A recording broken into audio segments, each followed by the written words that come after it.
Oh, I'm sorry, sir. Yes. Okay. So this is good. This is good.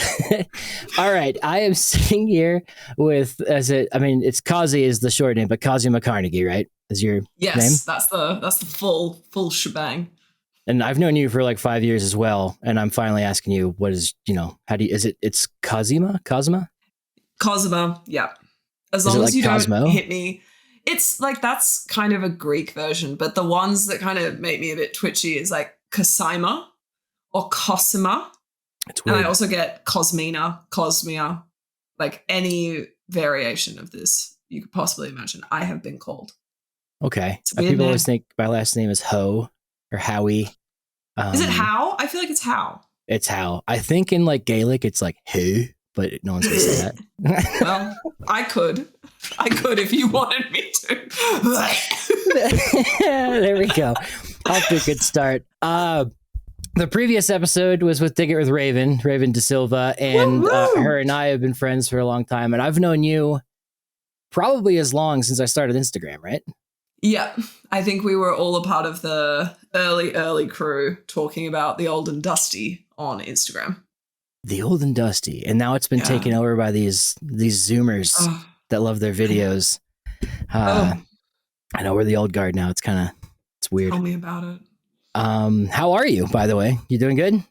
I'm fabulous. Yeah, busy at the moment, but really good. I've been traveling for a while, and I just got back to London. So as sad and gloomy as it is, it's also really nice to be back in my house, not living out of a suitcase. So yeah. Are you a multiple bag person or just a carry-on person when you travel a lot? Oh, well, I was in the Middle East and then Italy. So I had to have a big boy bag because I needed a whole range of gear because the trips were very different. And for whatever reason, I felt the need to just like glue them together. So I had a big like dry bag. Have you ever traveled with a dry bag? Like the one that's waterproof on the outside? Yeah, like the one that you like roll up and like buckle up. So I was traveling with that, which like, makes me feel like a cool adventurer. But then you see everyone else with their little wheels. I'm like, oh my God, I hate my life. But here we are. My big thing is I always try not to look American because I always wear a hat. So I'm like, all right, put it forward, not backward. And then my sneakers, the way my jeans are. And I notice when I'm in Europe, everybody's jeans, they have like the straight leg jeans and not the boot cut. So when my parents went to London, I was like, wear straight jeans, Dad. You don't want to look like a foreigner. And he was like, I'll do what I want. That I sound the most American attitude. Yeah. And it's London. He's not going to like Calcutta or something. But no, that's true. What were you doing? I saw you were in Jordan and Arabia, right? Yeah. So I was in Jordan and Saudi Arabia with a big group of people traveling around and visiting a whole bunch of archaeological sites, which was absolutely insane. Tell me about them. I mean, I don't know how deep we want to get into this, but there was one thing that was particularly jarring about my time in Jordan, which is that I was there 2 years ago with a group of mates and then came back and I hadn't fully considered the second, third order consequences of what's going on in Israel and Gaza and how that, like the kind of ripple effect of something like that and what that could do to the Jordanian tourism industry. Mm-hmm. So you're walking around Jerash and Petra, these like incredibly famous archaeological sites that are absolute tourist traps, and they were ghost towns. So yeah, like properly kind of creepy. There was just no one there. So it was really, fascinating and jarring and all of the various adjectives to experience that. But the archaeology in Jordan is absolutely unreal. And I feel like that's really well established. And then going from Jordan to Saudi, where they're just pumping money into heritage and into archaeology, like on a scale that I have never seen. Like not something I've ever. I think their annual budget for archaeology is $2 billion US. So it's just like on another level. So going from Jordan to Saudi, it was just, talk about whiplash. And then again, just because of the geography of the regions, it was really fascinating getting to see the Nabateans and the archaeology of the Nabatean people. And so you have Petra, which is the very famous site, and then you have Hegra, which is the first UNESCO World Heritage Site in Saudi, and it's like known as like a mini Petra. So they have a lot of the same stuff. So it was a really cool point of comparison there. And then let alone we were in Al Juf and we saw a bunch of very, very early, like the origins of Islam. And we were seeing that archaeology, and that just felt very, very intense sort of walking around there and experiencing that. Probably around now too. Yeah. Yeah. So like you say Algiers, what was the place you just said? No, so Al Juf, I think it's AL and then JOUF is a place in Saudi. So we were there for about half a day and just whipped around a bunch of sites. And then we went to Alula, where there's Hegra, which is the mini Petra. So we were booking it. We were booking it around the place. Yeah. Okay. I mean, I'm trying to put this politically, but like this is not even that hard of a thing to ask. I'm just tripping. With nobody being there at Petra and Jordan and stuff like that, did you get more of like a more intimate private tour of stuff, or was it kind of like bleak?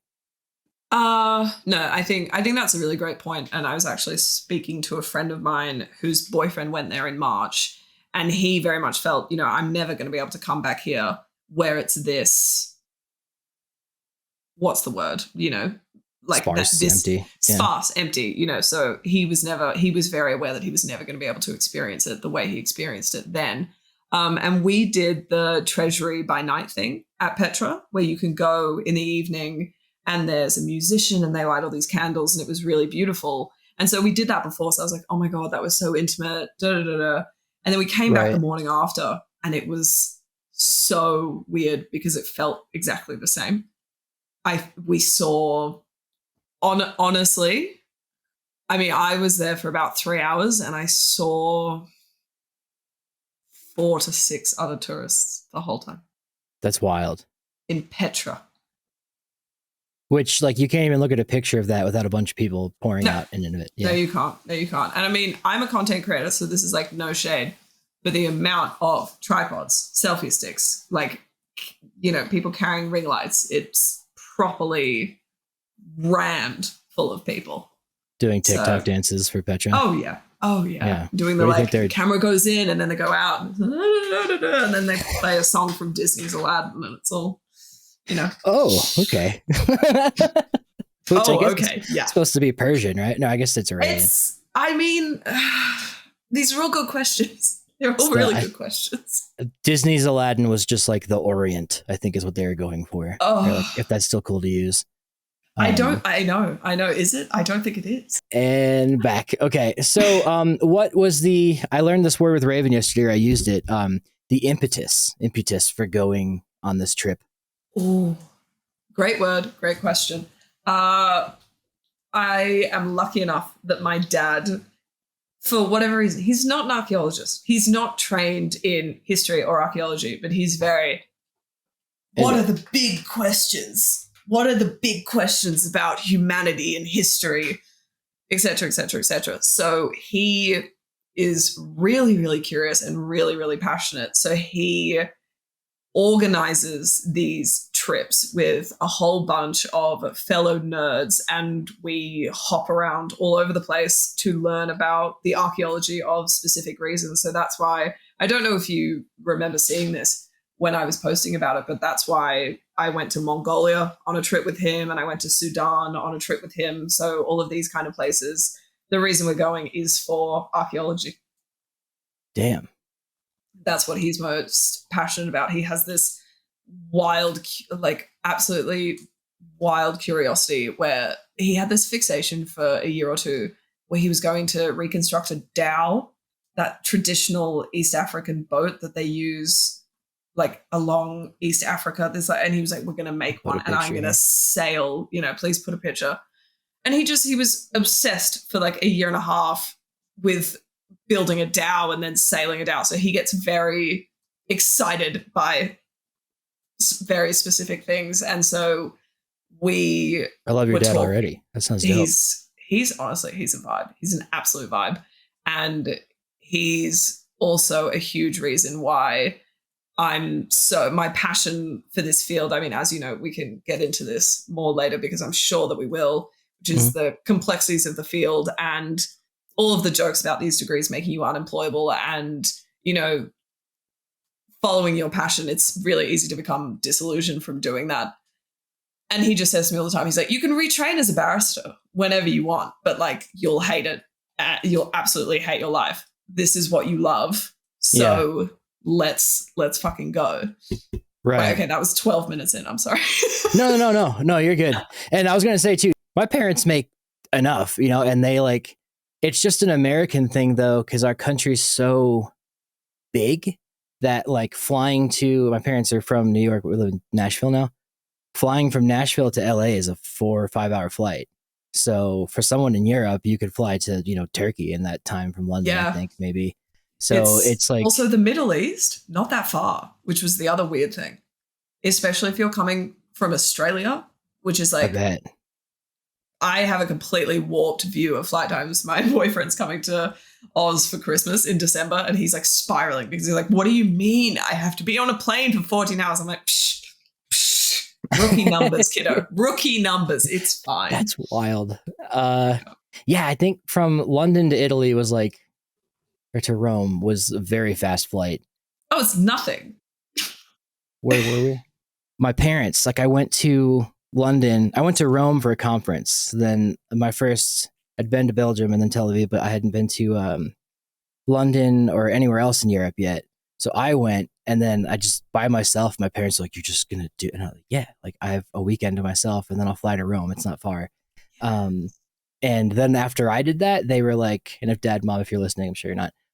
Then they were like, oh, well, we could go. And it's just like for Americans, it's a very like, oh no, it's over. It's another country. Like, what are we going to do? And like, it's just funny to me when I talk to people from other countries who just travel, all the time. It's nothing. So for Americans listening, it's not scary. It's like on the map. It's like there be dragons or it's not. Like, you're good. I think Europe really changes how you think about travel for sure, because you can get on a train and be in a different country. And then from that, everything changes. So it's been incredible. I think I moved to London about 3 years ago. So since then, it's just been sensational. And yeah, the Middle East is 8 hours. Africa's 12, which again, as an Australian, that's not a scary number to me. I don't even have any unit of time to travel to Africa hour-wise. That's cool. And so I want to get into like what you do for the people who are clueless, but I was going to ask, you are Australian. I myself am clueless. Yes, I'm Australian. Okay. Could tell by the accent. You're not, Irish. G'day, mate. G'day. G'day. Yeah, you going? Do you know the Irwins? Do you know? Do I know them personally? Yeah. Tragically, I don't know either the Irwins or the Hemsworths personally, and that is a failing of mine. And you have my sincere apologies. I figured for the Americans wondering, they probably like, does she know them? Because we think it's like this tiny little country. It is tiny, but it's also gigantic. But there's not many people there. When you look at like the population map of Australia, it's kind of like Japan along the coast. It's like tiny, and then you very much get the like inhospitable desert in the middle, and then there's just a little bit of life around the edges. And then is it Darwin on the other end? What's the one that's on the far western side? Perth. Okay. Perth is west, and then Darwin's up. Yeah, exactly. And then Tasmania is that little island at the bottom. The little guy. Yeah, okay. Little bobbly bit at the end. Do you guys treat Tasmania like we do Canada? Or is that like... There's a bit of interstate rudeness about Tasmania, for sure. I think there are a lot of incest jokes. Because it's a tiny island. So you're going to fuck your brother. But... Right. I think everyone's got somewhere like that. We call it Alabama. Yeah. So you're in... let's just do this. What do you do? And I know like stuff I was going to ask you about your career, but I'll just let you kind of like talk real quick. Like what? Do you want my spiel? My spiel? Yeah, because I guess I'll just say this. I know you as the person who does like ancient Greek and Roman, like classical sexuality stuff. Is that right? And like art and culture and All mythology. things. Yeah. Um, and I've never like really asked you further. And we wrote your Feature Friday thing. I remember that for the podcast, but that was like 5 years ago. Oh my So, God. yeah. Can you speak to any of that? Can I speak You, to you shouting me out 5 years ago? yeah. Are you an Gosh. archaeologist, historian, Okay, whatever? yes. I mean, this is a great question because I feel like really early on when I started doing this, I didn't fully understand all of the different terminology that gets thrown out when it comes to this field.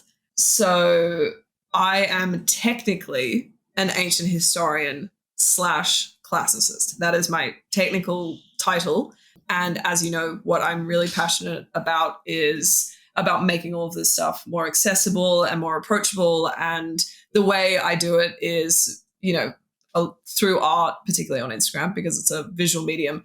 But I Mhm. also host events and make products, and I'm doing a lot more writing now. So, all of this to try and share, particularly the classics like ancient Greece and ancient Rome, all of that stuff which has been sort of guarded and kept away from the majority of people for a whole variety of reasons that we can get into.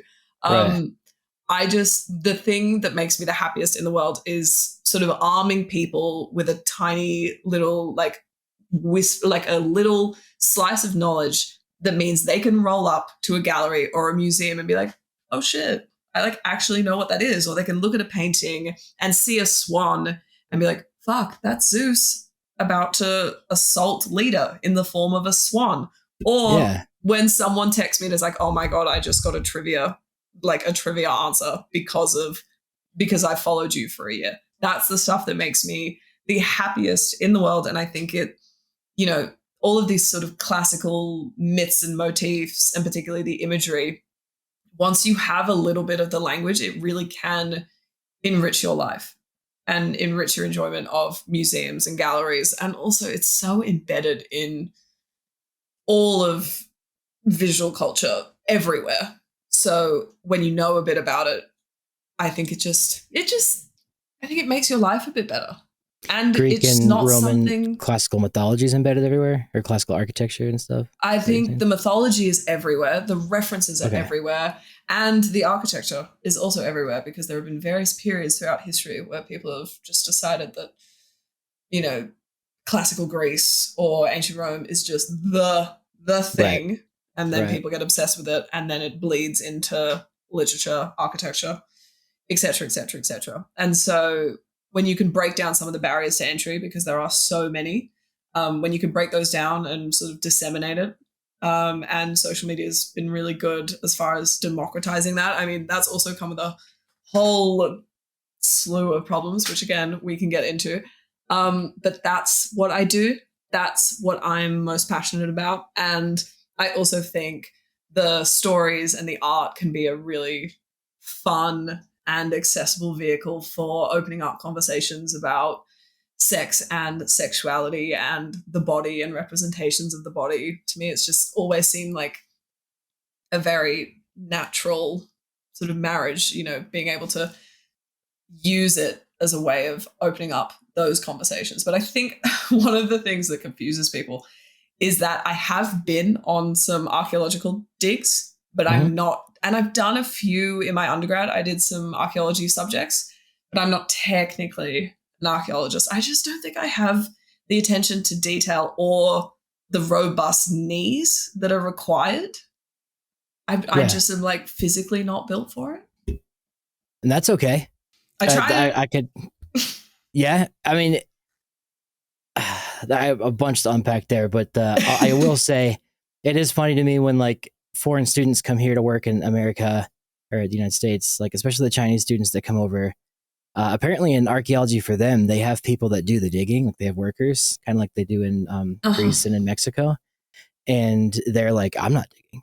And it's like, but the Americans are out here like just hungover, chugging coffee and then digging for 8 hours. And it like wows them, which I Yeah. find very funny to me. But Have yeah, you it's a lot heard? of manual labor. What's up? Have you heard the phrase armchair archaeologist? That's my favorite thing. Yes. A bunch of people are now saying that. They're like, I will not be excavating, but I will write lovely essays about what is being excavated. I'm like, cool. One of my biggest like fears is that like I'm a stone tool lithics Paleo-Indian archaeologist, like they're prehistoric archaeologist. But when it comes to like that, I'm down in the dirt doing stuff. When it comes to dogs, I'm just straight up an armchair archaeologist because you can't just go to a site and like be like, I'm going to dig up a dog. But you Be like, know for a show fact me you're going to your find puppies. Yes. right. So a lot of it for me is just like researching stuff and like translating it for the public. But that's enough about me. For you though, the way you just explained that is fucking cool because like it's kind of like you're being like a museum tour guide or like a curator or like something for people on the internet. And you mentioned the products and like the. Well, I think go to that too, but I think as well, like that's still something. I mean, when we all started, there wasn't a big sort of number of people that were doing what we were doing, which is this kind of accessible content on social media. And now, like, you cannot swing a cat and, you know, not hit a sort of archaeology influencer or ancient history influencer or, you know, whatever they're self-identifying as. But for me, the event side of things is still something that not many people are devoting a lot of time to. But for me, it's something that I really love. I love putting together an event with a sort of ancient spin to get people in the room and get people talking. And I've had people make jewelry. I've had people make plaster casts and decorate ceramic things, or, you know, invite people to a museum after hours so they can experience the collection in a different way. So the in-person stuff is really, really important to me.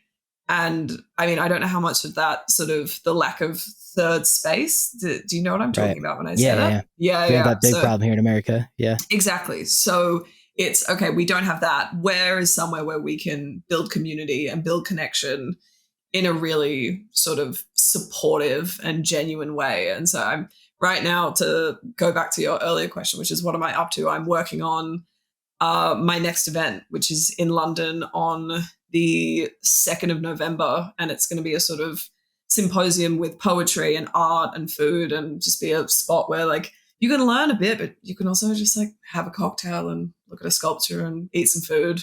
And it's not in a kind of jam it down your throat and like sit and listen to someone drone on for 90 minutes about something that you don't really care that much about. Right. And are these like paid events and stuff like that? Like, yeah. So some of them are, the first one I did was just kind of like a tester. So I did a summer symposium, which was a tiny little invite only dinner party. But what I want to do is do proper seasonal symposia. So like autumn, winter, spring, summer, and do 4 a year. Right. And then, really like blow it out. I might come and do one in the US. That would be sick. I will come to that. You let me know. Please. I can fly anywhere here pretty cheap. So like that works, but going overseas is harder. So I guess you were in Sydney, and then now where were you in Melbourne? I was in Melbourne, but originally from Sydney, and I saw Elise in Sydney. So that might be what is confusing you. Yeah, she's a Sydney gal.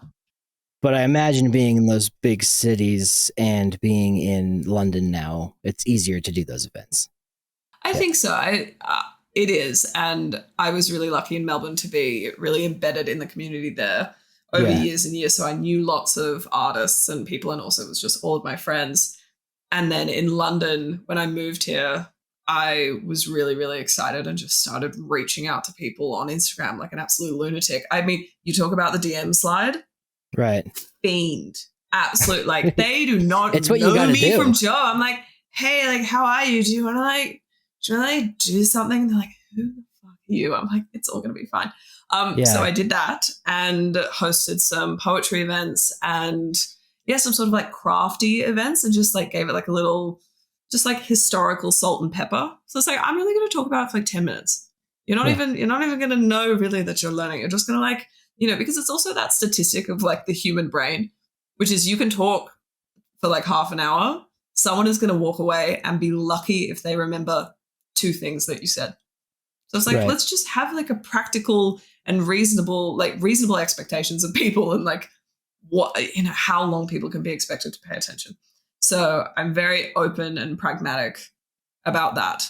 So that gets that feeds into my events, making it very like snappy and fun and interactive and not very long and laborious. And, that's really important too. That's so cool, man. Like you always had, I noticed with you, like you always had a brand, even like 5 years ago.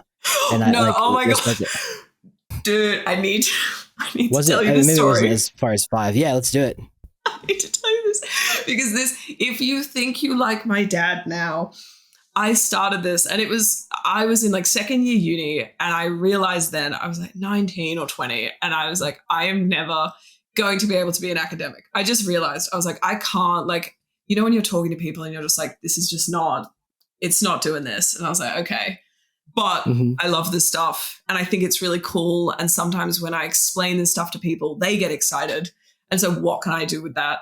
And so then I started up this Instagram and, started doing these posts and I was posting photos of me in like various kind of historical or archaeological places with the most generic, like it was ChatGPT didn't even exist, but it was like ChatGPT had written these Instagram captions. Like it was the most dry, boring, Yeah. like here I am at this building. My dad called me like a week into it and he was like, that's fucking boring. I was like, Mm. he just said it straight to my face. He was like, and not That's even, good I'm though. so sorry, darling, I'm happy for you. He was like, that's fucking boring. Like, write how you talk. And then I started doing that. And then that's when people started actually connecting. So the brand is just me. And that's something that a few of I don't know if you know Erica of Mona Inc. She always makes this comment. She'll be on one here soon. I just got in touch with her. Yeah. Amazing. So she's sensational, but she said this to me a year or so ago where like there's less separation between me and like the community because it's just me. Like if anyone DMs me, I'll just reply because there's no kind of the brand is here and I'm here. It's like, no, like a bunch of the events I host are in my house. I'm like, I'll make you a cup of tea. Like you can plug your phone in. Like it's like chill. That's brave and cool. Yeah. Well, it's a really nice like self-selecting community of like really relaxed, gorgeous, creative people. So it's really nice. Gotcha. So you're like inviting other creators and stuff over and stuff. Yeah, but it's like if talk about self-selecting. If it's like come over for like an afternoon tea pearl jewelry making workshop, you're unlikely to get weirdos. Yeah. No, you're not going to get weirdos rolling in and be like, hey, you. It's like, no, it's just this gorgeous smattering of like young women just being like, hi. I'm like, yes, come into my house. Let me feed you and let's talk about Aphrodite and then you can leave. Gotcha. Because I got people that I think might want to wear my skin and like that's no, for sure. That's where it's like but I mean we spoke about this like a few weeks ago, which is the scariness of the internet. But are you lying though? Like I mean, some of them I'm like, yeah, but they're probably in other countries or like if I were to do an event, I know who they are and you can kind of get a feel for like I think also maybe with bigger this person ones, shouldn't come.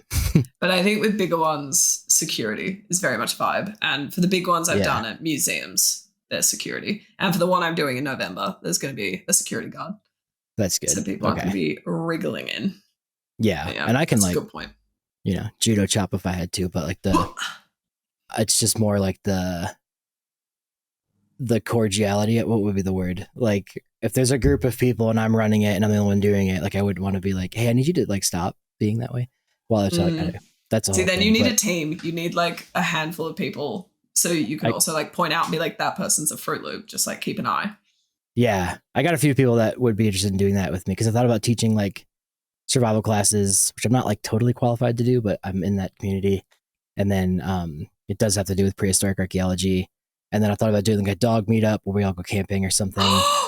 Yes, that would be so cute. I was talking to Elise about this and I was like, you should run an event where it's just, those like puppy therapy things. It's like, just get a bunch of puppies and then just talk about puppies. She is a wonderful, I hope she's listening. Awesome. Elise, we love you. She's going to be on Ethno soon. I want to do her on this too, but I'm so backlogged. It'll have to wait. But yes, I will have her on Ethno because her and I have chatted many times via FaceTime. She just was like one of the first people to just call me. Does she adores you. Okay. Oh yeah. Good. I like her a lot. I learned a lot of Australian from her. And things like that. We talked a lot during COVID. I remember that. Like her and I were like pretty tight. What was I going to say? Yeah, so I would love to. We could talk about my shit later. Like, love to do classes or like teach flint napping or. That would be so cool.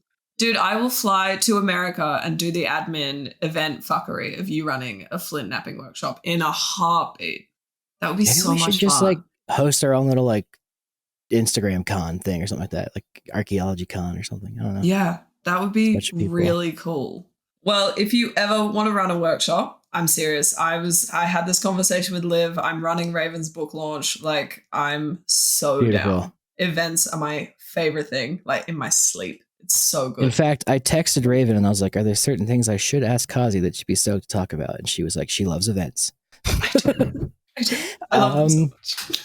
What made you want to start doing these events? Because I didn't realize you were doing that. I know you had like a perfume or something, and you had a clothing line.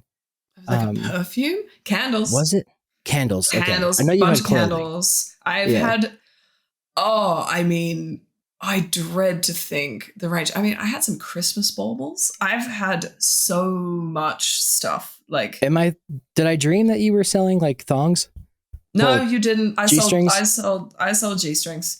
Okay, G-strings, condoms, temporary tattoos, and like massage oil candles and like some sex toy packages that were themed around particular goddesses. It was yes. So okay. So I didn't dream products. that. No, no, no, no. That's been and honestly that's been really fun because it means I get to work with small businesses and small creators and there's so many sensational artists that I've worked with over the years. Like shout out to Mike Wilcox in particular. He is an absolute G, and he did this amazing String. illustration for me. He G string, and he did this great illustration for me that I then got to put on like long sleeve t-shirts, and I put it on a puzzle. It was all so that stuff is really Yeah, really fun. And again, going back to the impetus for what I do, let's use Raven's word. What drives everything that I do is just being like, this is fun and this is cool and this is for you. And if you can feel more connected to this stuff because you have a puzzle with the three graces on it, or because you have a Poseidon candle or a Demeter candle, and then you know that she's the goddess of harvest because you've just bought a candle that smells like freshly cut grass. Like, that's awesome. yeah. That's like a very legitimate way of learning. Do you think I could market a candle that smells like wet dog? Unequivocally, yes. Leave Okay, it with maybe me. maybe not wet dog. Maybe like dog paws. Oh, that would actually work Oh, pretty well. that would be so Um, cute. it's called it puppy crack, like the ear smell. Puppy Um, yeah, crack. I'll do that. Puppy I need to smell. do more merch, but yes, a puppy smell I candle, honestly, trademark TM. if you ever want to talk merch, I mean, like some really cool Flint Nap stuff, I think would pop off for sure if they could be in like funky shapes. And I think you should run a Flint napping workshop because that's something that I would come to and I could help you run that Hell yeah, 100%. I'm Just get a working with bunch of somebody nerds in a on room, doing like one. so Yeah, it's just difficult because it's not something you can like. How would I say it? You can't master it in a day. It takes like years. So I'd be weirded out charging people to like leave with something they broke, but at least they're leaving with the tools and like the knowledge to. I mean, I guess that's all a class is. Yeah, you're not well, gonna be and like, then also what you would build into it is like they leave with their shitty thing, but also ticket price includes a finished one. So they leave with a finished one and their own kind of work in progress. And they leave with the knowledge that flint napping was so much harder than you think, blah, blah, blah, learning. Just like dude, you marketing should spin. run for president here. You got the shit down. Fix our economy. Fix it. No, that's I like that. Let's definitely talk about that. Because I do want to do that or some. My main goal, and I've said this before, is people listening are like, oh, whatever. But I want to do theater shows because I do comedy. Oh, But I want to combine like my dog lecture, but make that comedic, and then be able to do that like at different theaters, but also do comedy and stuff too. Because like I'm right about that. Like I'm not booking shows and shit with comedy. I mean, if I focused solely at that, I would be. But I got all this going on. But mainly, I want to be like, I'm going to be in Denver, London, New York. I mean, not London. Let's just like Denver, London, or New York, LA. I'm at this theater. Come learn about dogs, and I just do like mhm. my lecture, but like more fun and informal. And I don't know Yeah, how to you could get have there, but I props. know that's the end goal. Yeah, Okay. Yeah, like a I think PowerPoint. like Honestly, that would be really, really fun. And I think a lot of people would come to something like that for Yeah. sure. Again, it's like stuff that I could easily probably put my mind to and do. I just have so much going on that I need to like, I'm going to hit you up. Yeah, no, please, honestly, just text me. I like that stuff gets me so excited. Again, I had Liv like dangling. She's toying with my emotions. She was like, I might be coming in March. And then if I am, let's like do all this stuff. I was like, do not threaten me with a good time. So yeah. Yeah. And I would love an excuse to go to the US. I'm desperate to go back because I want to host. I mean, I did a few events in LA. Oh my God, was that last year? Oh my God, it was last year. Yes. So did a I few believe so. I remember you events. being there. Yeah. Yeah. So that was really, really fun. I mean, Americans, you got a lot of get up and go, which is great, which means for the stuff that you want to do, like you could get that done for Yeah. sure. Okay. Yeah. We'll chat sometime after this about that stuff. Cause I would really like to. I think that's the next gradual, or the next, what level of what I'm doing would be Well, doing it's that kind of also, stuff. I mean, I don't mean to be all like hippy dippy, but if you're Sure. also thinking about your own mental health and your own wellness, there is something so soul destroying about content creation and making reels and making TikToks and voicing over stuff and editing videos. And so, if you want a kind of antidote to that, it's human connection in Right. rooms with people talking about what you love and answering questions in real time. You can't beat that. So I think you as a person, as David, would really enjoy it too. I appreciate that. Thank you. Yeah. Yeah, that I feel sounds like we all really need fun. that reminder because then we just spend hours and hours every day. Like I'm just like this. And I'm like, oh no, why do I feel so sad? That's why. You're horrible rectangle. Horrible. For real. Did I ask you already what made you start doing that? Is that what brought us onto this conversation? Yes, that was okay. my realization in like first or second year uni where I was like, this is boring, but the content is so cool and I'm frustrated with the way that this information is being taught to me and the way it is being taught to everyone. Yeah. Let's sex it up. Let's swear. Let's use emojis because this stuff is so fun. And the mythology in particular is Right. so stupid. It's so unbelievably stupid and ridiculous. And, you know, you look and it's like, oh, the birth of Aphrodite. It's this like big, oh my God, Botticelli. Oh my God. It's like, you know, like the sky god got his dick cut off and it fell in the ocean. And Aphrodite was born from the like foamy blood. Like it's like all of this stuff built into all of the mythology that people just don't know that is so entertaining. Isn't so why are we like the talking about sea that? foam? Isn't that like Zeus's load? No, something? it's someone else's load. Oh, okay. Valid point. It's someone's load. It kind of, I don't want to get too graphic, but kind of looks like that when you think about it. In water. Not that I would know that. Anyway. And cut. We'll be right back. After these announcements. There's several things there, but I want to get back to the sexuality thing too. Yes. I think our generation, especially like let's say pre-pandemic Instagram was what like we were, where it was writing posts and like because I sought out all those artists that were doing the paleo work. You were doing like statues, like just taking photography and stuff, and which leads to my next question too. But I think it's a combination of all of us are a little autistic, and we like to talk about our like special interests, and somehow I don't think it was the Big Bang Theory or like whatever came out in the last decade. In the 2010s, it became cool to be a nerd. Like it wasn't like weird. So going on your special interest tangents and stuff like that became normal. And then us doing the like being frustrated with how things are taught in school and like art, like, because I wanted to be a professor and get a PhD to teach this stuff. But then like, that's so much school, and then you can only teach to so many students. Like all I want to do is teach it. So I just did that myself with Instagram. And also you can only teach certain things, right? Right. And there's curriculums and, you know, you can't wear a caveman outfit and show your feet. I'm just kidding. But so fun. I'll cut that.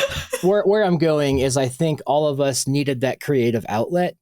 and Instagram allowed for that, and then now it's like other people are catching on and also doing that, and it's like oversaturated. But well, I think there's a bigger problem, right? I think definitely saturation for sure. But I think ever since Instagram changed and completely changed the way that it presented all of the content to you. I mean, Reels, yes, but do you remember when there used to be a like chronological feed and you could catch up on your Instagram feed? Do you remember that? Where you actually, now, like, it'll pop up the posts that were shown to you were from people that you followed. Do you remember that? I feel like I'm talking about fucking Paleolithic era. Like ever since back in my day, you know, when they were fucking typewriters. But ever since that changed and the algorithm has just like gut punched everyone straight up gut punched, because so many people message me and they're like, oh my God, I haven't seen your stuff in a year. And I never see any of the stuff that I want to see from my mates and the people that I follow and the people whose accounts I engage with constantly. It is so clogged and so overrun now that lots of people are moving to other platforms. I mean, it's the same thing with TikTok. Like with all of these things, you are just so beholden to the algorithm in a way that is just unsustainable. So I think that's why a lot of people are moving over to places like Substack and that kind of thing, because then you have an email list and it's like, it's yours. Like my friend is killing it on Substack, and I think you are too, right? I love it. I absolutely Cosi's Odyssey, Substack. I pulled it up beforehand. I love it. Yeah. I didn't know you had one till today because Raven gave me the heads up. But yeah, do you like Substack? Because that's like what Instagram used to be, like the writing and Exactly. I'm really enjoying it. And I got lucky with one little note that I did. So I've gotten an upswing and I'm very much still sort of figuring it out. But it's a really supportive community and there's really sort of genuine interaction. There are no ads and you put a lot of work into something and people actually read it and respond to it and share it and comment on it. And it's exactly what Instagram used to be like 6 years ago. And also once you have those emails, like once those people subscribe to you, like Substack isn't going to take that from you. You know, it's not going to get lost. Like it's yours, which TikTok, Instagram, I mean, and again, this is a separate issue if you're talking about kind of sex and, you know, if you're talking about sex and sexuality on Instagram or on TikTok, there's a whole other set of issues where your stuff can get shadow banned or suppressed or your account can get deleted. Whereas Substack, they don't give a shit. No censorship. Yeah. So that is great. Cool. Because I have a friend who runs one. He's the state archaeologist of Wyoming. What's his called? I'm going to write it down. His name's Spencer Pelton. Let me see what his Substack Because more and more archaeologists are coming over to Substack, which I'm loving. Social Stigma is what his account is. And he just goes by Spencer on there because, I mean, he's got a state job. I'll redact that. But yeah, he was my second guest on this show. Brilliant dude. But there's a lot of like archaeological, kind of gets into what I was about to say. There's a lot of like social pressure with archaeology, with the whole identity politics thing here. And especially, this probably makes sense to you in Australia as well with the indigenous issues and indigenous rights. How do I say this politically? There's a lot of people. Give you a few goes. I'm all for indigenous, you know, like here we have NAGPRA, Native American Graves Protection and Repatriation Act, which means like archaeologists can't touch native remains and things like that. And there are like, we consult with the tribes, work with the tribes on all that, or the different nations. And then like a problem is random people on Twitter will learn about this stuff and immediately take the indigenous side and not know any of the other stuff because, you know, Science Bad does this stuff. And then that gets retweeted, then misinformation gets shared they have a good heart in it, like what they're doing. But then the misinformation gets shared and that misconstrues like what's going on with the tribes versus archaeologists and us working together. And there's a lot of that going on. And then a lot of legislation coming out. Yeah. I'm so glad you brought that up because I was thinking about that with like social media being fabulous in the way that it's democratizing knowledge. but sweet, merciful Lord, what it is doing when it comes to the spreading of misinformation. And just, I have you come across, oh my God, what are they called? Ancient Origins? Do you know what I I'm know there's talking probably about? tons of ones like that. Let me look it up. That's the gigantic one, and it is the most Oh, tapped thing. I haven't seen this one. I can't screen share, Oh, but with the A with the planet on top. treat Okay. yourself. It is unreal. And you have just archaeologists in the comments being like, what are you saying? That's great. In terms of like it takes a conspiracy kind of turn or like a leftist or a Yes. rightist turn. No, Okay. conspiracy. Like there are Okay. secret races of giants that big archaeology doesn't want you to know about. Oh, gotcha. So yeah, then we may or may not be in that big archaeology chat. Uh, um, You are big archaeology. Admit it on camera. right. I was like, "What's up, guys? When do we go to Epstein's?" And they were like, "What?" What? I just didn't land. Oh crap. The let's keep that in whatever. I just wanted to go to check it out. Like I'm not trying to, never mind. But yes, Substack, identity politics, archaeologists are moving over to Substack, and we're back. Right. There's like a lot, and like I would rather left-leaning people take stuff and run with it than right-leaning people take stuff and run with the white supremacy aspects of stuff too. But either way, there's a lot of misinformation being like taken and run with. So like my friend does like a very good job of like, here's actually what the law and the legislation states. I work with the tribes, I do this. And then there's a lot of in American archaeology.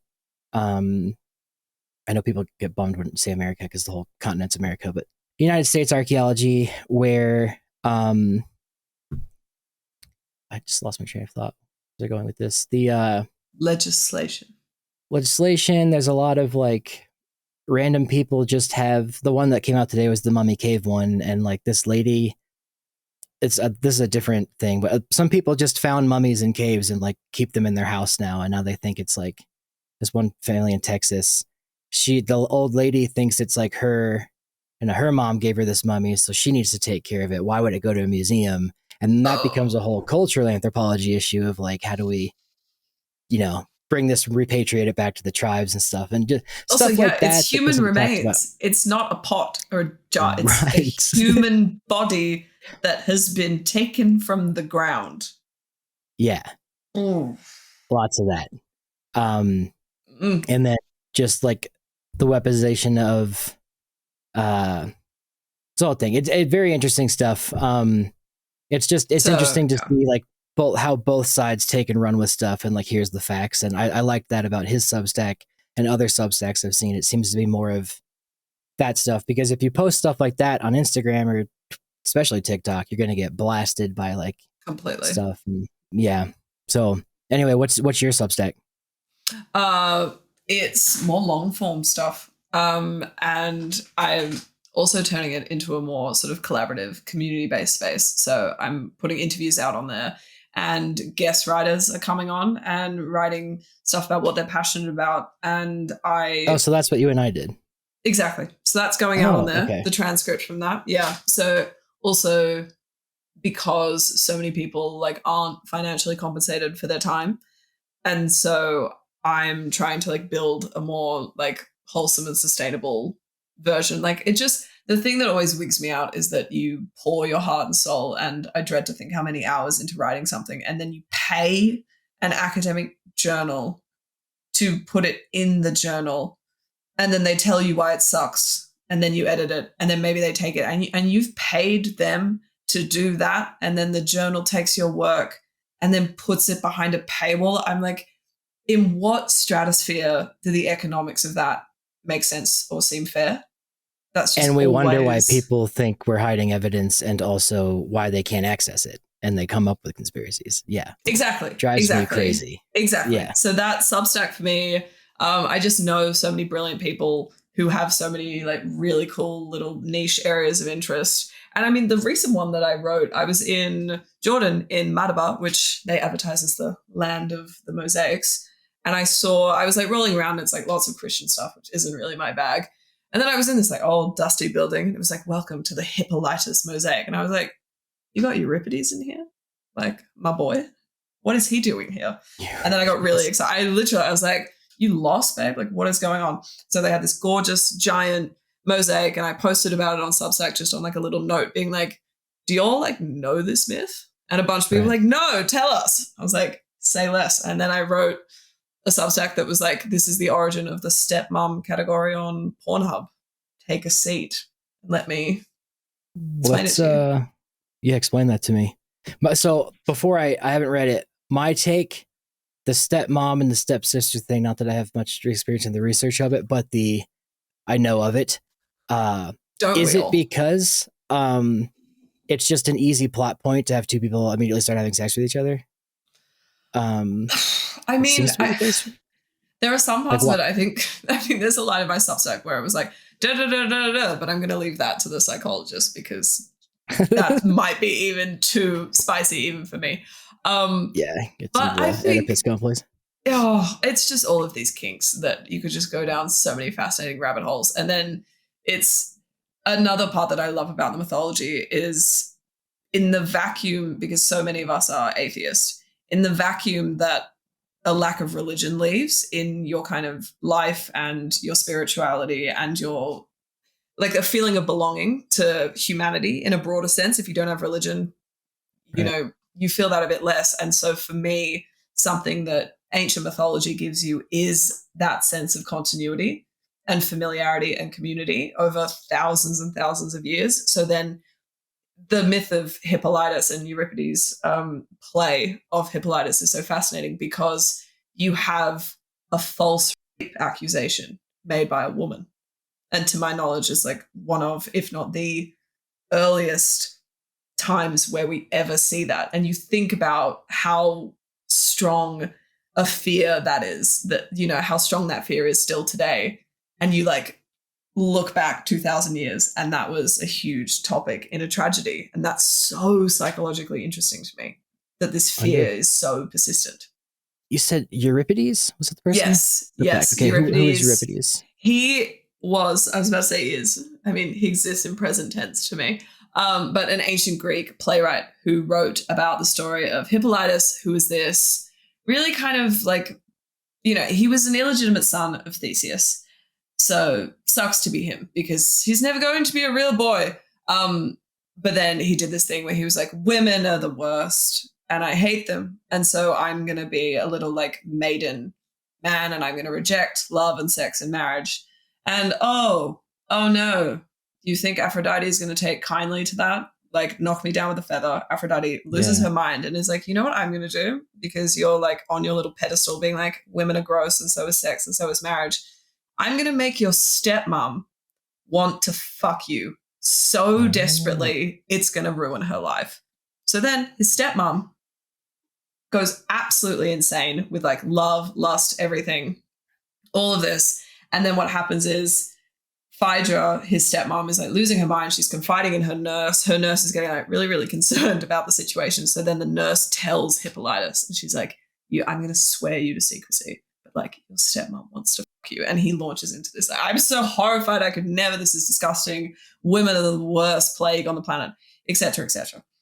And then Phaedra finds out that Hippolytus knows, and she is so overcome with shame because of her lust and because of what she's done, and because now he knows. So then she hangs herself. But she hangs herself, and she writes a note that says, "Hippolytus raped me, and that's why I've killed myself." It's the most like, it's the wildest Uno reverse like in the world, because then the like minxy stepmom is like the dutiful, chaste wife who could never be so ashamed, and then the little like virgin boy is fucking sex predator. So it's like, whoop. And then a whole bunch of other stuff happens, and like a gigantic divine ocean bull like explodes out of the ocean and like fucks up Hippolytus, and then it's a whole thing. So yeah, okay. I love mythology. If you're just tuning in, come back for some context. Like 5 minutes before. Yeah, so that's where you're thinking like, I mean, not that stepmom porn comes from that, but like it just you were making the comparison. Yeah, no, I think it's also just the like pragmatism of me, where I love a clickbaity headline where I can get one. Right, 100%. It just, you know, people kind of click onto that. And then it's a vehicle to talk about some of the deeper meanings and the historical context. And yeah, really the psychological significance of these kind of tropes and stories that we can track back 2,000 years. So that was the most recent one. And I just sort of, I write about myth, I write about archaeology, I write about what I'm doing and what I'm seeing. So a really wide range of stuff. And then I had a mate of mine write about the ancient Greek Olympics and modern Olympics and some really interesting stuff about the objectification of athletes. Yeah, and a dear friend of mine, Ellie, wrote a retelling of the myth of Eros and Psyche in like a really chaotic way with some really unhinged memes. So it's a real range. Which one is that? I took a Greek play class in college and I don't remember all of them. But that's different than mythology, of course. Is it though? It's all the same. It's all a big like soupy blur. Kind of. There was one, I would agree. The one where like some guy convinces Hercules to like dive down into the underworld to like bring his girlfriend back or his wife back or something, and Hercules dies or she dies. Well, this is, I mean, it was a comedy. Oh. Yeah. It wasn't a tragedy. It was a comedy, I think. I'm thinking about Disney's Hercules now. In the bit where he dives in. He could go the distance, but like I don't know if and he did. He did. Danny DeVito was in that too. I know, and he's such a good little satyr. He's so like the perfect casting. He looks like his cartoon character. Can you put in a photo right now of like both of them? Right here. They're here. There we go. What was that myth you were saying? And then I had questions after that. Eros and Psyche. It's so Eros is Cupid. Okay. And it's just this myth where, I mean, that one's like a long and complicated one, and she does a really good job of explaining it succinctly and with a whole bunch of humor. But through a whole series of circumstances, the god of love, Eros, falls in love with a mortal woman, and they're like boning down, but he's like, but you can never see my true face, and you can never see my true form. You can never know who I am. And so they're like having this affair under the cover of night. She can never look at him. And then her little jealous sisters start like whispering, and they're like, he's probably like half goat or like half something that you don't want to be boning down with. And then it like goes into her brain and she's like, oh my God, what if you're right? And then she like has a little like lamp and she like walks up to the bed and she sees like the most beautiful man because he's the god of love. And she's like, holy shit, you're a god. And then some of the like lamp oil or wax or whatever like drips onto him and he like wakes up and he's like, I asked you for one thing. Like some wax play. Literally wax play. But also it's like you got to bone down with a god. I asked you for one thing, which is like keep the lights down. And then she fucked it and then it all just And then she had to do a bunch of labors. She had to do a bunch of labors like Hercules. Because like it's such a tapped myth. It's so tapped. But yes, wax play. Seems and the origins of wax play and stepmom porn. Greek mythology. You really can have it all. You can. So I'll segue to the next thing, but I was thinking that stepmom, this is for the audience that are into the dogs, and ma'am, this is really relevant to you, but I just always figured in what situation would the MILF category, where would they be around some young teenage boy, or let's say 18, and like I was like, okay, so the stepmom thing, that's where that comes from, and then the stepsister, there's already a girl in the house in the plot, so it's just I always thought it was lazy writing. Like I'm writing. It's so lazy. It's so lazy. It's just like, it's forbidden fruit because it's like you get to like scratch that really fucked incest itch without actually scaring the shit out of everyone. Yeah. I never had a stepmom or stepsister, so I was never attracted to one. So I don't know. Fair enough. If you have been, please put it in the comments. I'm just kidding. Please. We want to start a dialogue right now. Let's do it. I'll pin it too. What I was going to say, and I wrote this down before, was one, and this, we talked about this before we started chatting, like the different curse words in Australia versus here. But something I've always noticed from people that have gone to Australia, people that I know that are married to Australians or have like just been there a bunch, sexuality in Australia, even in Europe too, is way more free and open than it is in America. I guess because we still have our Quaker bullshit going on. Yeah. But what I was going to say was one thing I noticed about you, and it's why I was always hesitant to like message you and like chat and like want to like get you because I didn't want you to think I was like being creepy. But like, because your thing was like, you know, selling G strings. But like, you've always, I've noticed, has been like extremely comfortable in your body and extremely comfortable with like sexuality and stuff and talking about this stuff, or at least in relevance to what you're doing. I'm definitely a person that's like, it's taken me a long time to be comfortable like in my own skin in that sense. And I was like a fat kid for like most of my life. So then like once I got to college and school, girls would like, for example, this girl in my math class gave me her number. I thought because she wanted to study. And she was like, I came back the next week and she was like, you didn't like call me back. And I was like, I hate math. Like, I just, that's why. That's why I didn't want to do math. And I dropped the class because it was so awkward. But I just was not. This is a true story. I'm sorry. That's such a what could have been when it comes to your university career. If a woman had tried to ask you out. It was like math theory. I thought it was the only math class I finally found sort of interesting. But yeah, like I just wasn't used to attention from women. That's its own thing, but still not. But where I was going with this was like, with you being like gregarious and teaching these classes and like wanting to facilitate like meetups and stuff like that. And then like doing this stuff, like selling these products and like modeling and doing all that. It's something that like, I mean, Americans do it. Like we make a lot of money doing it, but like, I don't know. I admired it because it's something I couldn't do. And it took me a while to be able to put like my pictures on Instagram and shit like that. And like, I don't know, that's just like, it also could just be me being an anxious nerd, less so than our Puritan upbringing, but our conservative culture in America, I guess. I don't know. Can you speak to that? Like, do you think being Australian helps with that? That's not a good question to ask. I think. No, do you enjoy being that person? I guess is. I feel like you're asking 4 different questions, and there's me personally on one hand, and there's me. No, because I'm just thinking about theoretical math and why in the world do you find that interesting? But that's by the by. The point, the point that I'm trying to address, I feel like the Aussie thing is over here, and then me personally is over here. Yeah, and the Australian thing, I'm not sure how much that plays into it because I think there's stigma around bodies and around sex everywhere. Okay.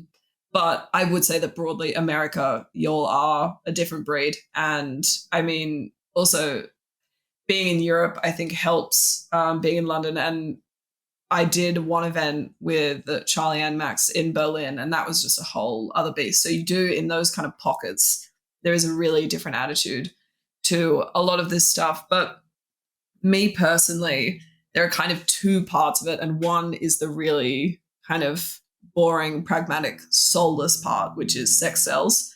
And if you're thinking about grabbing someone's attention and it's like, you know, stopping the scroll and like actually having someone be like, oh shit, maybe I actually want to read this. Something erotic or titillating is really good at doing that. Whether it's a sculpture or, you know, a photo of someone, whatever it is, that can be really effective. But more broadly and more importantly, I don't think bodies are something that we should be scared of or ashamed of. And I don't think sex is something bad. I think all of that is so fun and such a force for good. And the more open we can be in conversations, I think that's only a good thing. And I think the first product I ever came out with were the Hose for History condoms, because I just like came up with that hashtag. That's right. That was the name. That was the first thing. And I just had these condoms and I just reached out to people on Instagram like, do you guys just want me to send you condoms? And a bunch of people like, yes, oh my God. And people like, it was just fun and, you know, really niche and really specific, but kind of breaking down some of that stuff. And then again, for some people, it's like, okay, maybe you're like quite an openly sexual person and this can be the gateway into classics and mythology and history. And for some people, it's like, okay, you're on the nerd train with me, but then maybe we can get you coming in to some of the more like sex positive stuff. There's a lot of overlap there when you think about all of the sort of naked marble sculptures and all of the really sexual pottery, or, you know, even like ancient Peruvian sculptures are like really sexual, you know, there's a lot there. And I read this book recently. I think it's Sex and Punishment, which does a really great job of walking you through the entire sort of history of sexuality and the punishment and the punishment of sexuality. And there's always been different stigmas, and there's always been, you know, a huge amount of regulation and shame and complexity around sex. But Christianity did a fucking number on everyone. Shame. Exactly. The shame bill. There we go. That was good. No, I liked that one. Christianity did a number. It did. So Christianity did a real number on a huge amount of people. And I think we're in a really interesting moment in history with sex positivity and these open conversations that people are now having, and people are developing really different relationships with their bodies and negotiating that. And so it's been really fun for me. I mean, during lockdown, I would do like themed weeks and be like, okay, this week is Eros week. And then everyone would just like dress up as Cupid and send me photos, and I'd put them out there. And if people find that Greek mythology and ancient history can be an excuse for them to, you know, look a certain way and take a photo and feel good about themselves and feel sexy, that to me is, again, hugely positive thing. I love this stuff. So, dude, because like, I guess I'm trying to tie it to that, but just wanted to say for like dudes listening, or just telling anybody, I was always like uncomfortable in my body, and like my, you know, like everyone's mom at some point is just like, you look fat in that outfit. So you're like as a kid, you're like, all right, I don't do that, and then it sticks with you. But then like kids in school do it, shit like that, and it's like funny sometimes. But even when like I look back sometimes when I'm at like my thinnest in pictures, at that time I thought I was like obese. Then there's like that aspect. But another thing I think too, and like I know it's insane for young women right now on social media, but even like for dudes, I just saw Deadpool and Wolverine the other day, and like there's a part where they like zoom in on Hugh Jackman's 60-year-old abs. I know exactly the part. I was admittedly like swelled up a bit, but there was also like you're only human. You're only human. But for dudes, like we see like all the Marvel bodies and stuff like that, and like these guys are like inhumanly fit. These dudes like, are on T and have paid thousands of dollars a day for personal trainers and private chefs. And chefs, yeah. So like I grew up with that, and like was just never like, well, I don't have a 6-pack and abs, I'm never going to be attractive. And like that always stuck with me until I was just like, okay, probably like in my mid-20s, I was like, my body is just, it wants to be here. And like sometimes it's thinner, sometimes it's heavier, depending on how fucking stressed I am or what breakup I just went through. But then like it levels out, and I just like, I am a muscular hobbit is like all the, I could describe it. I'm not going to be Hugh Jackman or like that. So like muscular, I need to work on that joke a little better, but just like a Middle Earth dwarf is kind of how I'm built. And like I could be in the Hobbit book, but once I was like, okay, and I'll just like get as fit as I can in this, like, I don't need to be fucking yoked out constantly, you know? So I think it's very challenging for dudes in that sense too. And it's not talked about as much. No, I think that's a really good point. And like one thing I would say to you that has really helped me and helps a lot of people is curating your following to make sure that what you're seeing are diverse bodies, because that has really helped a lot of people. If you're not just being inundated with Sydney Sweeney every day and you're seeing different bodies and you're following I think brands. She's overrated, and it's just all over my feed. And I mean, she's very attractive, but I think she's so fucking fit.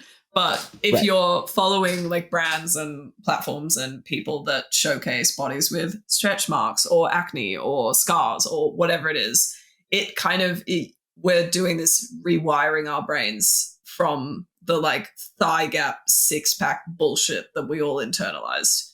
And early like 2000s, the early 2000s stuff, and like it's back, which you wouldn't think it would be, but it is on TikTok with the like, it's like legging legs and like all this weird horrible trends. And I just think about all those 14-year-old girls being like, oh my god, I'm so sorry.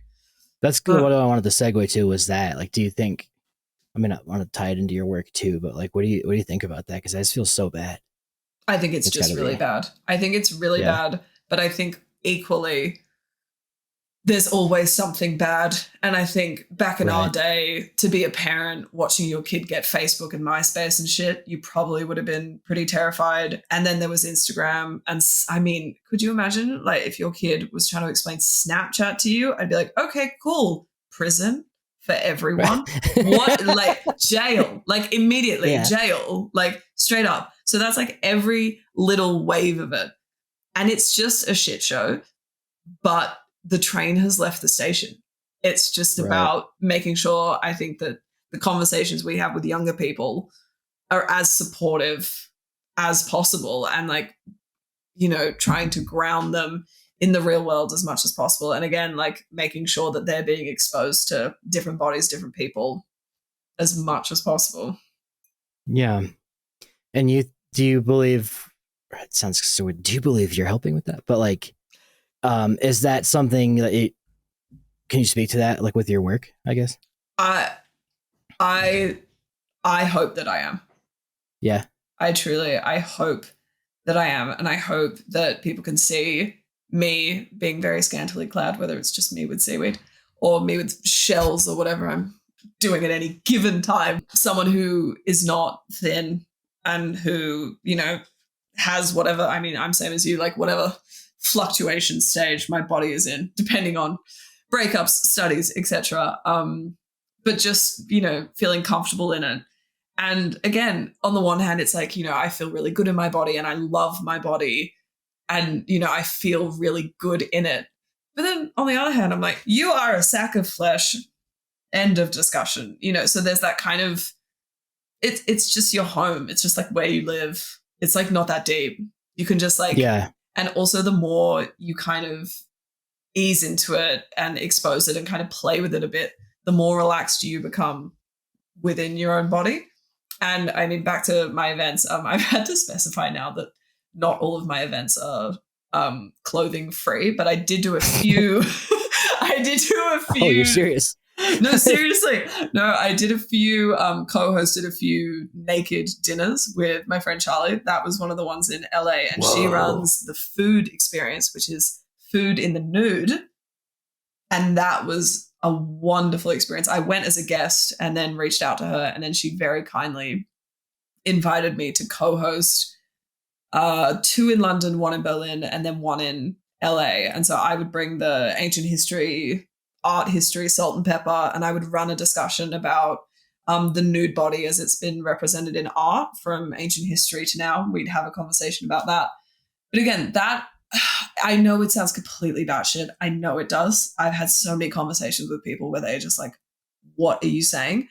But it is one of the most transformative things I think you can do, because then you are looking at other naked bodies that are not stationary. They are moving, which means that they are rolling and that there are rolls and flabs and bending and people are getting, their stomachs are growing because they've just had dinner, and you just like see all these bodies and it completely changes like whatever conceptualization you have of the naked body. I mean, and it's just so fascinating because don't you think it's kind of weird that broadly the only time you see naked bodies are in like sexual situations where you yourself are worried about being desirable and you're worried about, you know, desiring the other person? Like that's broadly the only context where most people see naked bodies. And that's like so limiting. That's so limiting if that's your whole interaction. This old British guy was a volunteer at a dig I was at, and he was in the showers and like was just butt ass naked, dick to the wind, put this towel on. And I walked in the bathroom and I like just, whether it's me being American or just me being shy, I just was like, oh, I'm so sorry. And I like left, and he didn't care. But then he came back out later and apologized to me because he felt bad that I felt weird. Yeah. And he just like, I was like, oh yeah, he's English. He doesn't like give a fuck. So like, so it's just an ass. It's just, you know, also boarding school. To answer your previous question, I think that's also a part of it. Boarding school, you just get real comfortable real quick. Used to it. And I hear on the football teams and stuff too, like you do. I never played football, but yeah, I just like, I noticed this couple relationships ago, or like just one of my more serious ones, like to point it out, the only time I'm ever like nude is like, this is, you know, great content, is like, you know, when we're primating, but then also like when I step into the shower, like I'm always like I have boxers or a shirt on or something like that. And I don't know if that was me being like body conscious as a kid or just an American thing, but I was like, yeah, but I really did think about it. And it's like, I am terrified of like somebody breaking in the house or something like that while I'm naked. So just always having clothes on. And then one time I like lived in that RV bus thing I had. And like the one time I like got fully naked to like go to sleep, somebody tried to break in. So like, I'm just like clothed head to toe, like socks on when I go to bed. I don't wear socks, but uh, stuff like that. But I think what I'm getting at is a lot of it's me being weird. It's not so much me being American. Um, oh wait, I can't hear you, by the way. And okay, and we're back. We had a little technical issue there. My fault. What brought me on the tangent of being psychotic about someone breaking in? We were talking about body positivity, nudity at your things. Is any of that weird? Like, were there any weirdos in that sense, especially here in the States? No. LA, you're probably fine. Charlie carefully vets everyone that comes. So it's like very safe. Okay. Very chill thing. So that's really nice. And there's like no photography, no phones or anything like that. So it's like really, really relaxed. Yeah. And also everyone that's in the room, like again, it's self-selecting, right? Yeah. But I actually, on that note, I did have someone DMing me who was clearly like a 45-year-old man. And he was just really, really insistent. He was like, oh my God, these events look like so cool. Could I see some photos? And I was like, I mean, sure, if you like want to come to one, but no, I'm not going to send you a whole bunch of like full nudes, like a whole bunch of full nudes of women. He's like, no, I just really want to get an idea of like the vibe. I'm like, yes, that's why we put up blurry photos and photos of the food and the table. And again, the vibe. No, I'm not just going to send you like a nude of 6 women. Nice try. Yeah. Respect the hustle. Damn. I mean, pretty respect bold. The audacity, if nothing audacity. Else. That'd be also just me being just. It's very hot in here. I took off my hoodie. You can't really see actually with this camera. It's now apparent that my hoodie is gone. So, I'm not undressing. It's just hot in here. Where was I? So I can ask you a bunch of rapid fire stuff at the end about Greek mythology and stuff. But if you don't mind me asking, sure. You had mentioned your sibling has autism as well? Yes, she does. She has a cochlear implant. So she was born profoundly deaf. And then she has a bit of autism that's sort of associated with auditory processing issues. Okay. Yeah, so that's her deal. She's fucking dope. Is she like able to function on her own kind of thing, or is she? She is. She's getting her second master's from Oxford as we speak. She is the most terrifyingly high functioning creature on the planet. Wow. Okay. Absurd. No, like absurd. So this changes my line of questioning then, because my brother, that's awesome for your sister, by the way. Congrats. He's got PDD-NOS is what it's here in America, and like the paperwork. Essentially, it's what mentally retarded is legally, but like it's now called PDD-NOS. But what's that acronym stand for? Oh yeah, sorry, that's what you asked. Pervasive developmental disorder not otherwise specified. He can't live on his own, but he can use the microwave. He can talk to people. Not great, and he has a very thick New York accent and a speech impediment, and has a very strong personality. And he's like a big dude, so like he's just a character. Wow. Yeah. But growing up, he didn't speak till he was like 5, I think. And there's a lot of Christmas videos and like Hanukkah videos too, I guess. But of us, like, you know, like your family's recording, you open up the presents by the tree, and he doesn't speak, but I like understand what he's saying and I like pointing and gesturing and stuff. And then as we got older, like I usually had to translate for him in many times because people just couldn't understand him. But I didn't know he had an issue until I was like probably not teenager, but younger than that. Like, and I was like, oh, my brother's got an issue. He's my older brother. So once I kind of passed him in intellect, I guess, it became like apparent to me. I was like, oh, I don't have a normal situation. But what I was going to ask was, I think that helped me be a good communicator because I was always like on edge with people, like reading people. It's probably where the comedy comes in because like I'm constantly like, oh, are they worried? Like, what do they think about my brother? Is my brother Mhm. socially behaving correctly? No, he's not. I mean, so I was very keen on social cues and stuff. Do you think Makes a lot having a of sibling sense. like that? Yeah. Do you think having a sibling like that as well helps you communicate? Because I would say, one, just sitting here riffing with you, it's like you're a very effective speaker and communicator. So That's very kind. yeah, um, I think unequivocally, yes. yeah, I think Tilly has made all of us in our family kinder and better people for her. And she's definitely made me particularly more patient because, and this is less about her autism and more about her cochlear implant. right, So in order for her to like keep up with a group conversation, there's a lot of repetition required.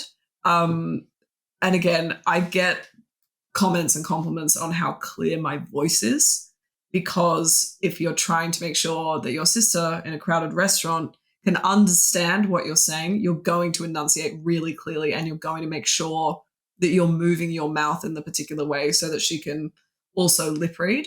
Um, yeah, so I think that's definitely a part of it. And also specific to, group situations with Tilly where I'm like, keeping her in the flow of conversation.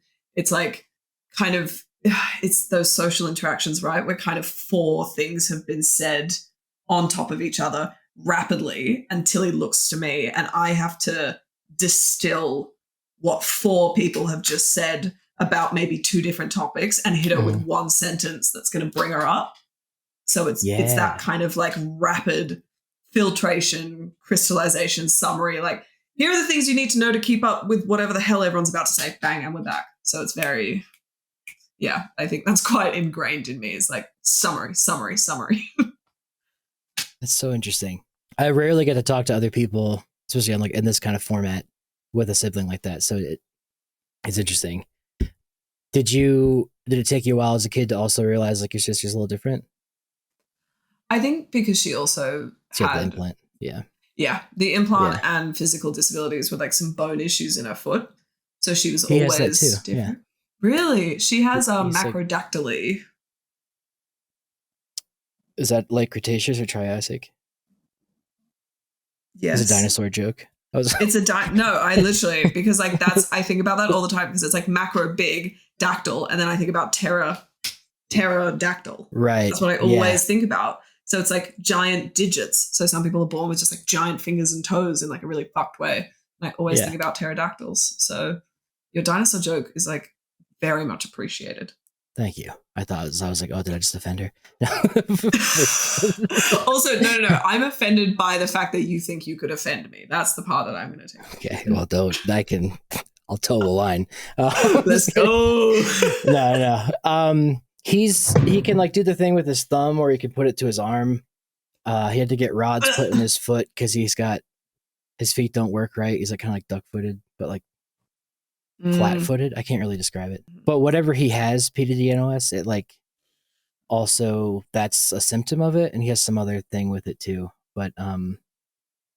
yeah, it's With disability, it's often a thing where it rains, it pours. For yeah. sure. If I were to go back to school for something, obviously it would be dogs. But I've always kind of thought autism and like if this people think have ideas on this, please let me know. It still exists, like it hasn't been like rooted out in evolution because of like at least growing up with my brother, especially like when we were being in the city and stuff like that, and at social functions. He is a very clear example of like this is how you don't behave, or like that is abnormal social behavior, the way he talks and the things he brings up. So it might be like a mechanism for, at least in his case, like since humans are such socially dependent creatures and that's our adaptation, like it's a checks and balance thing of like this is how society actually healthily functions.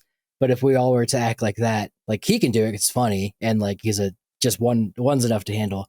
But then like if everybody was like that, it'd be chaos, kind of Mm. thing. So, and that probably sounds offensive, but like when we're with friends and family and stuff, and like my brother's here is like, okay, this is how normal or like neurotypical people act.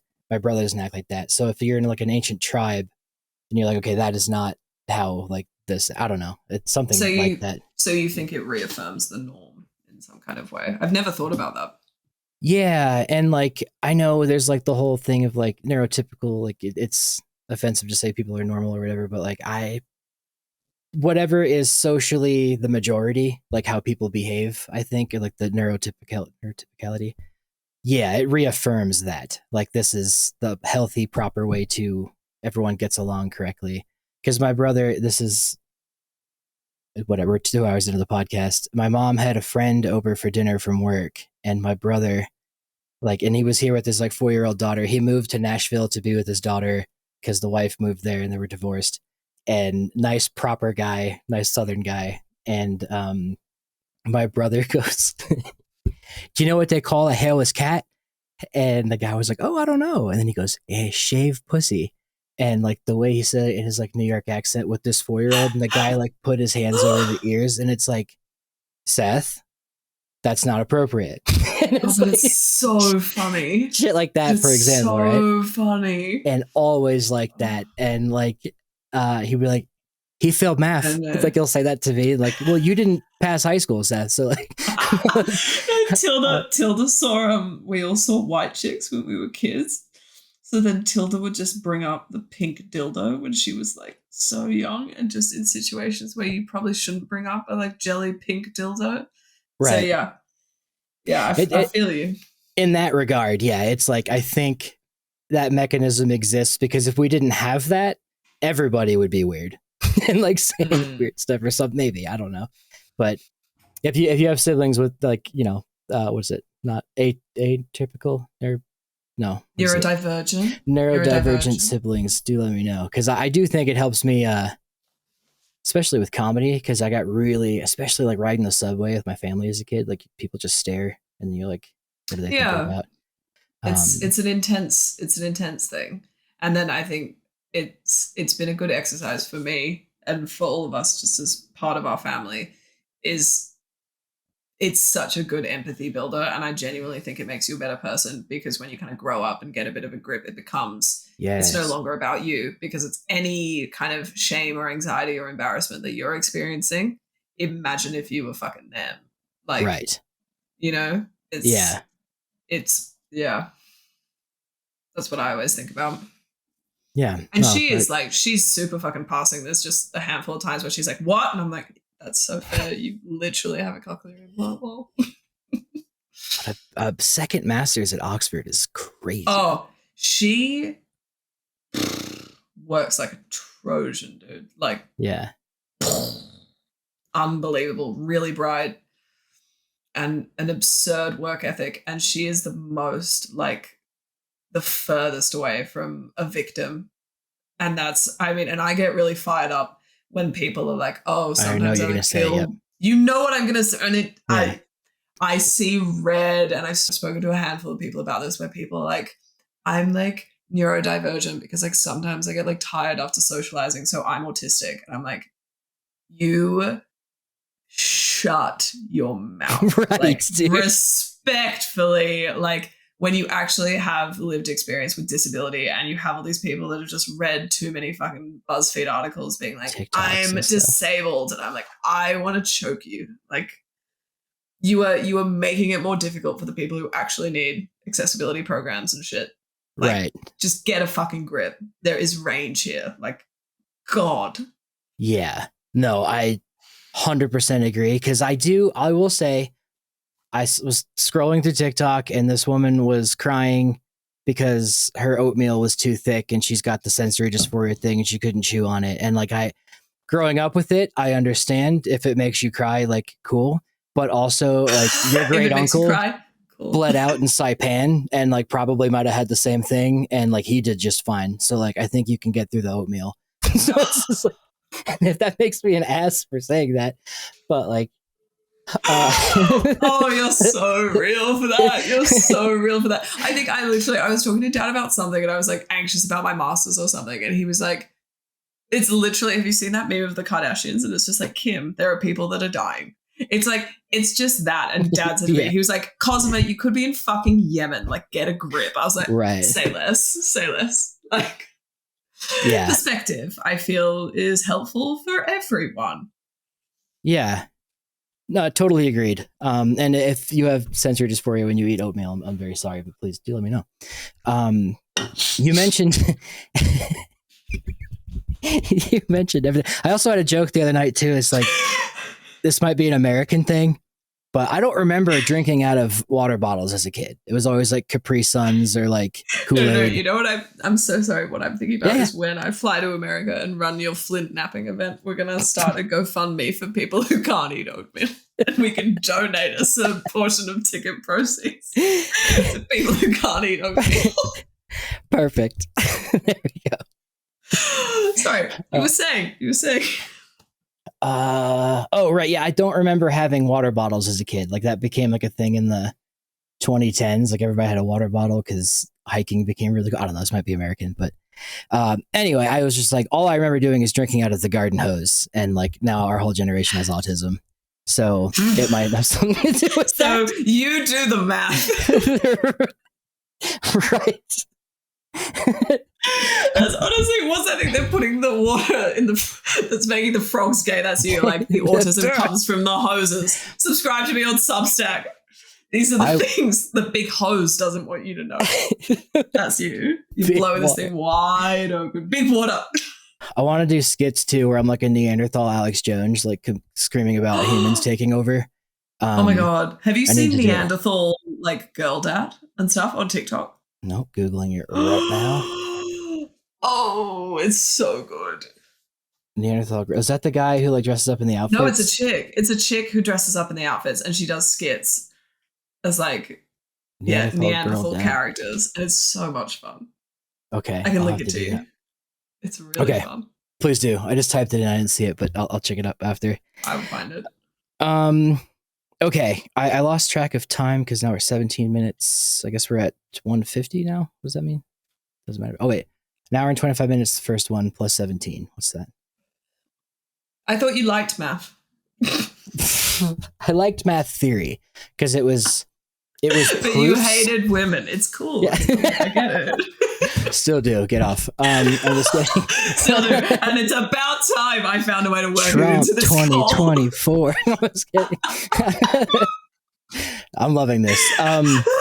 But as we'll say off the record, most of the so to bring it back to Greek mythology, let me ask you this. What got you into mythology and like Greek and the classics and stuff as a kid? I usually ask this first. Now it's an hour and a half in.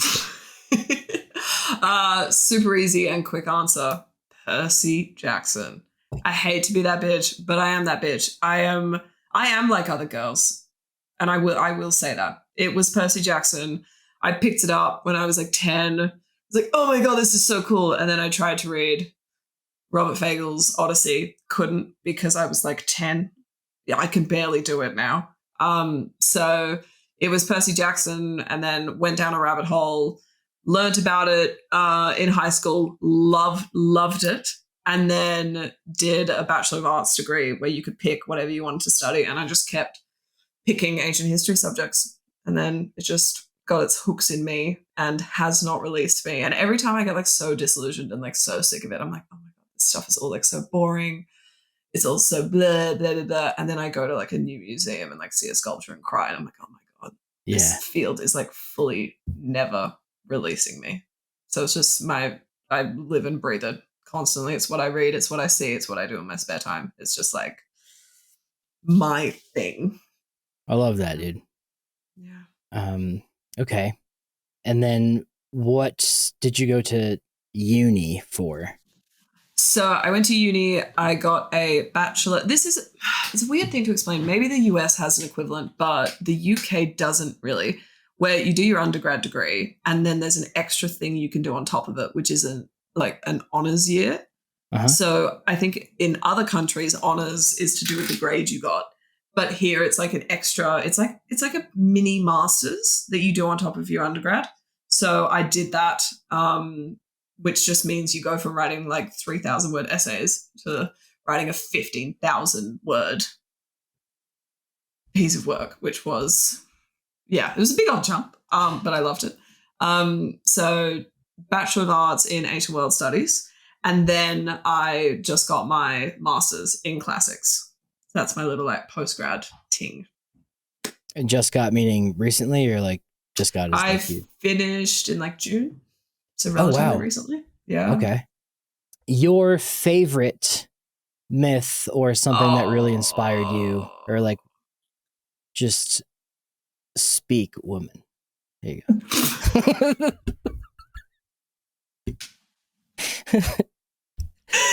Say something. Okay. So just like pick one and riff. Is that the vibe? Sure, yeah. I trust you Um. with this. Well, that was your first mistake. I guess. All right. Do you see what I'm asking? Like, what's something you No. like keeps you going? Yeah, yeah. Tell me. So what are you asking? I fuck it up. Uh, David's flagging. David's flagging, listeners.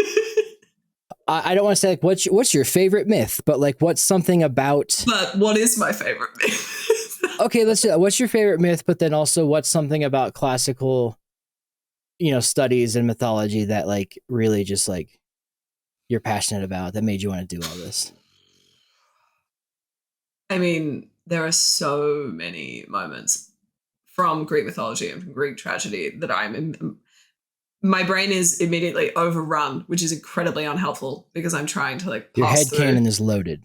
Yeah. It's disgusting. It really is. But one moment, I mean, let's bring it back to basics. And I think the certain key moments from the Iliad and the Odyssey are very much what so many people come back to. And for me and for so many people, they are utterly foundational. Yeah. Like that is just the truest, if you're thinking about death or morality or vengeance or family or love, um, there are a few moments in those stories. And there's one that is so devastating. And it's the moment where Hector, who's the golden boy, the Trojan prince, he's the Troy strongest boy. fighter in their army. Yeah. Yeah. Troy boy. And he is about to go out and face Achilles, who is the most famous warrior and who he knows is going to absolutely fucking murder him. And his wife comes out and is holding their baby son and is just beseeching him, like, how can you do this to me? How can you da da da da?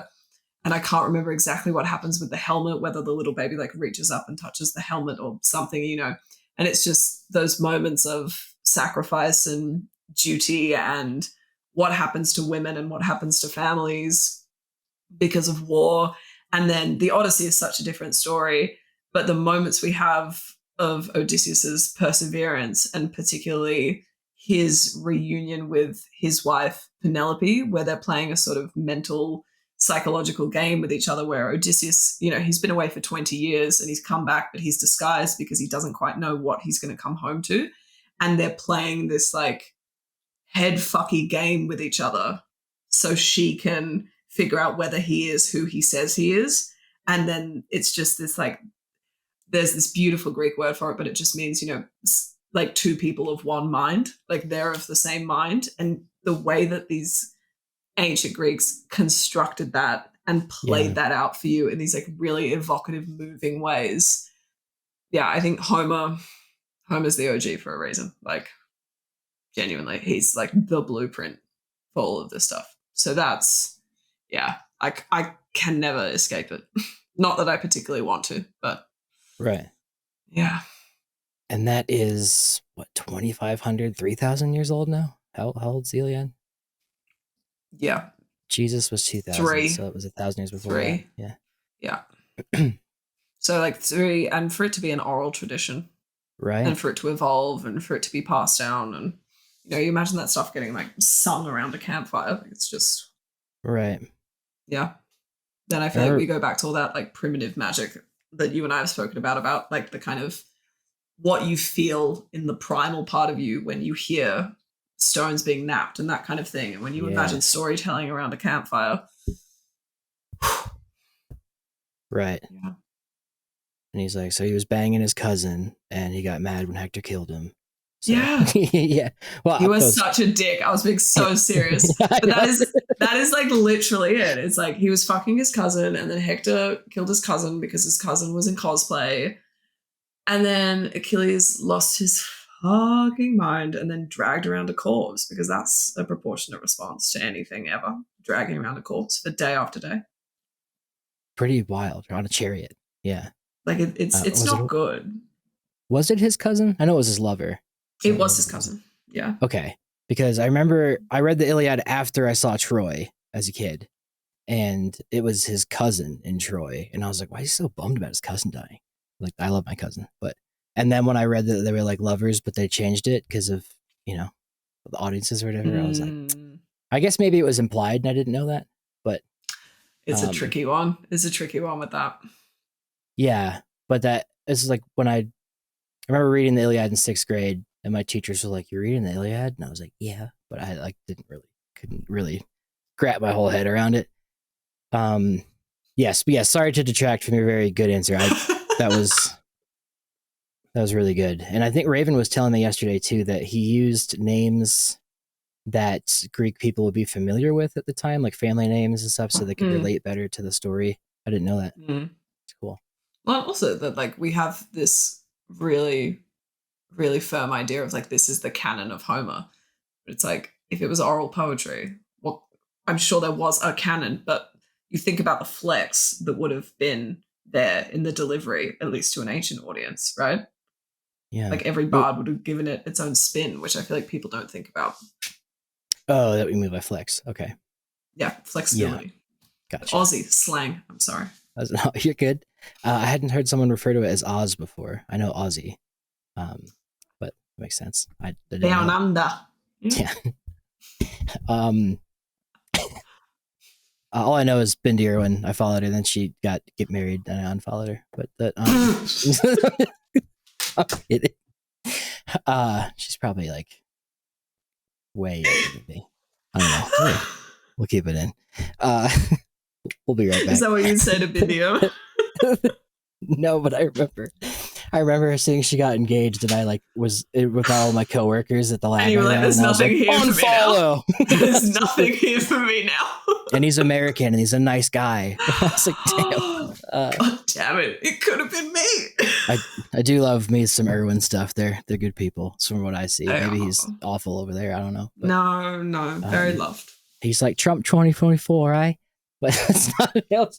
Could you imagine? Wait, this is an important bit of like Australian culture for you, which if you haven't seen, you're gonna get such a kick out of it.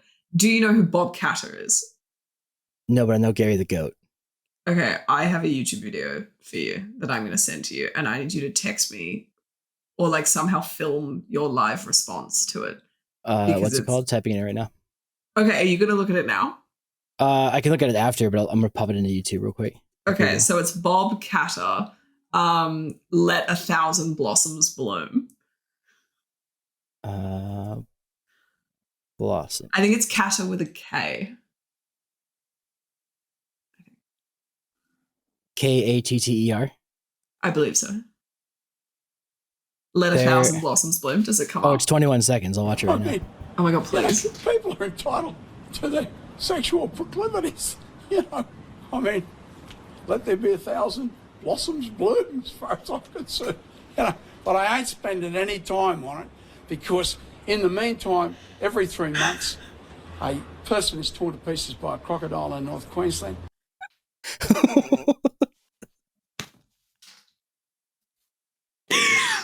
His facial expressions were so 180.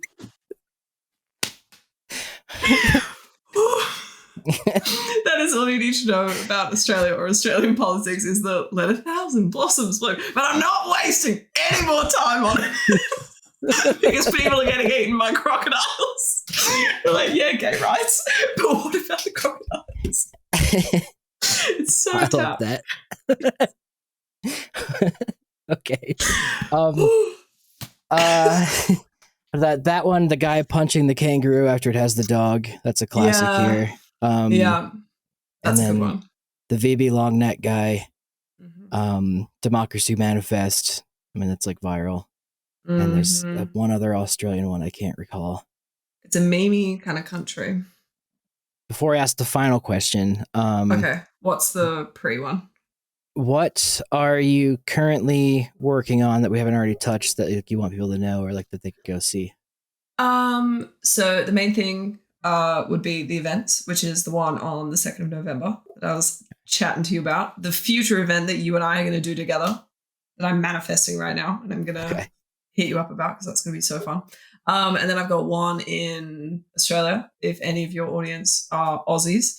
I've got one in Melbourne. Yeah, beautiful. Yeah. I've got one in Melbourne in December, which is going to be really fun.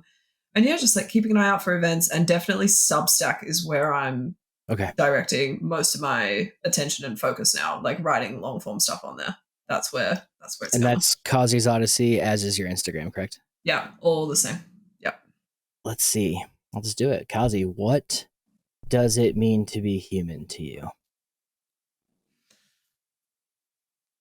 And ideally, I'd have you tie this into like your, I'm gonna cool. Don't you worry. Yeah. Don't you worry.